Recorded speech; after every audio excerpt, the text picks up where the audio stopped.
மாண்புமிகு பேரவைத் தலைவர் அவர்களே, பல்வேறு விஷயங்களை மூத்த உறுப்பினர் அண்ணன் சுட்டி காண்பித்துக் கொண்டிருந்தார். நேற்று கூட மூத்த உறுப்பினர் ஏவாவில் அண்ணன் பேசும்போது சமஸ் அவர்களினுடைய ஒரு புத்தகத்தை கூட காட்டினாங்க. நான் சமஸ் அவர்களினுடைய வார்த்தைகளை நல்லா படிக்கக்கூடிய ஒரு ரீடர். அவர் இன்னொரு ஆர்டிகிள் எழுதியிருந்தார். ஆர்டிகிளின் தலைப்பு தெரியுமா? விஜய் 100 ஊழலுக்கு எதிரான ஒரு அடி. என்ன பேசினாலும் ஆதாரம் காட்டுங்கள், ஆதாரம் காட்டல அவர் சொல்கிறார்கள். அமைச்சர் பெருமக்கள் எழுந்து பேசுகிற போதே தவறு நடந்திருக்கலாம் என்று அவரே சொல்கிறார். முதலில் தவறு நடந்திருக்கலாம் என்று ஒப்புக்கொண்டதற்கு ஒரு பணிவான நன்றியை தெரிவித்துக் கொண்டு, ஆதாரங்களை நாங்கள் காட்டும் போதே இப்படி பேசுகிறார்கள். மாண்புமிகு முதலமைச்சர் ஆதாரங்களை வைத்திருக்கிறார், அவர் ஒருவேளை எடுத்து காட்டிவிட்டார் என்று சொன்னால் அவர்கள் நிலைமை நினைத்து பார்த்தேன். கொஞ்சம் கவலையாகத்தான் இருக்கிறது.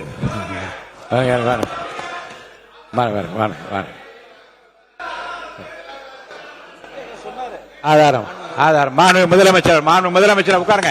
மாண்புமிகு முதலமைச்சர் உட்காருங்க. உட்காருங்க உட்காருங்க மாண்புமிகு முதலமைச்சர் உட்காருங்க. உட்காருங்க உட்காருங்க உட்காருங்க. இருங்க இருங்க. ஆதாரம் இருக்கான்னு கேட்டீங்க. திடீரென்று முதலமைச்சர் எந்திரிச்சு பேச முற்படுறாங்க. அப்ப திருப்பி எதுக்காக நீங்க கத்திட்டு? உட்காருங்க, தயவு செய்து உட்காருங்க, எழுந்திருக்காதீங்க. மாண்புமிகு முதலமைச்சர் அவர்கள்.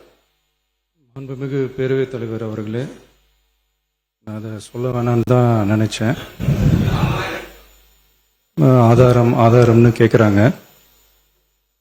ஒரு 1 வீக் பேக் மாண்புமிகு நிதி அமைச்சர் பேசும்போது ஒரு 3 டிபார்ட்மெண்ட்ல இருந்து ரிவ்யூ பண்ணி அந்த ஃபைல்ஸ்லாம் என் டேபிள்ல இருக்குன்னு சொன்னாரு. அது ஏதோ போற போக்கில் அவர் சொல்லலை, உண்மையிலேயே என் டேபிள்ல இருக்கு.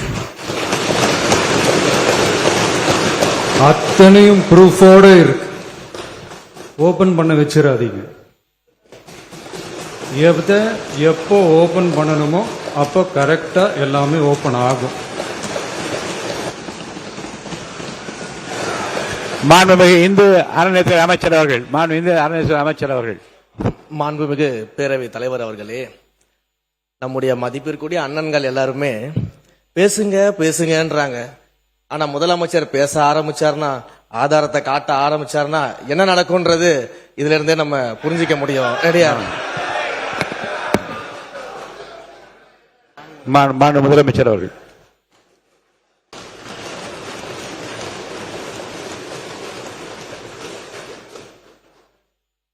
மாண்புமிகு பேரவைத் தலைவர் அவர்களே, மக்கள்கிட்ட எப்போ பேசணும், என்ன பேசணும், எப்படி பேசணும் எல்லாம் பேசிட்டு தான் அன்பா ஆசையா எங்க எல்லாரையும் கொண்டாந்து உட்கார வச்சிருக்கிறோம்.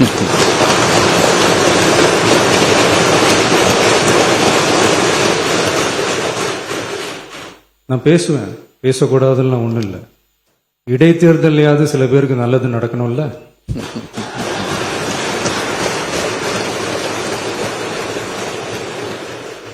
மாண்புமிகு உறுப்பினர்.